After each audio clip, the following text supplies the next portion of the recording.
but you're the bad guy. Hey, don't hate us. We're just like you Germans. I shouldn't tell you this. Let's be honest. How does the world know that it's, immoral to murder or to rape? So one of the things that has really bothered me about this war is I can go to a pro-Palestinian rally and I can show them a video of one of our girls getting raped in a tunnel in Gaza. And they'll say to me, like you just said, well, what's your proof? What do you mean? It's not even real. Why is it that otherwise smart people, I've got some I even know, are so afraid or not ready to defend us and instead would rather hate us? How do they hate us that much? This isn't a new problem, right? We know this throughout history. Anti-Semitism is the oldest hatred in the world, right? And so the big question is why, right? The Jewish people have done nothing but good for this world. You look at the Nobel Prizes, that Jewish people won. I mean, it's completely disproportionate to the tiny microscopic size of this nation. So why do people hate us, right? And I don't like pulling the anti-Semitism card, but there's no other way to explain it. When you see these atrocities and the world says, "Where's the proof?" Are you freaking? They live streamed it. By the way, not just where's the proof, but you're the bad guy. Yeah. We're the ones committing genocide. Right. It's beyond, right? It's hard to. So first of all, I'll say that, like, for me, and I struggle with this every day. I'm in the forefront of all the garbage, on the internet, and so I struggle with it every day. And I tell myself every day, if I look at this war through a rational lens, through a human, I'll lose my mind.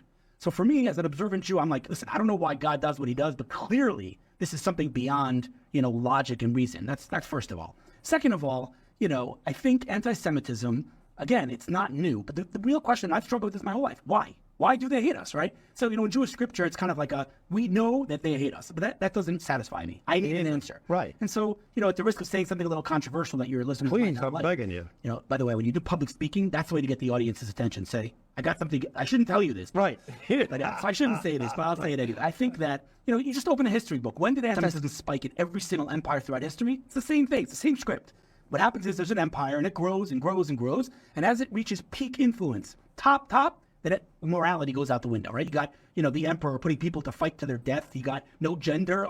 We've lost our minds, right? And when morality goes out the window, that empire, that society, they don't want our morality. They don't want old school morality. They don't want us shoving the Torah down their throat. Now, let's be honest. How does the world know that it's, immoral to murder or to rape? It's from the Torah, right? This is the original morality. And so when they don't want that Torah, that morality shoved down their throat, what are they going to do? Well, they can't go after the creator of the Torah. So what do? They go after the messenger, right? You kill FedEx, you don't get your package. So they come after us. And that's what happens every single time. And what happens next is even sadder. What happens next is the Jews come to them and say, hey, don't hate us. We're just like you Germans. We're just like you Romans. We're just like you Greeks. We're just like...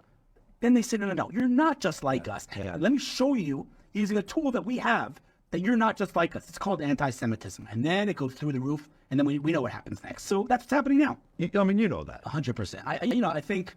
Listen, there is a Zionist aspect to it, and the return of the people to our land, that's for sure the case. But let's not forget that the only reason, and let's just be very clear about this, when I was growing up and when you were growing up, we said never again. And I believe that. I'm sure you believed it too, but that clearly is not the case. Clearly it could happen again, except for one difference. Well, that is, isn't it? October 7th. Exactly. But the difference is that the world cannot do what they did in every other empire because of the IDF, because of the state of Israel. We of course, October 7th was, a horrible tragedy. But at the end of the day, how we retaliate, how we respond is up to us.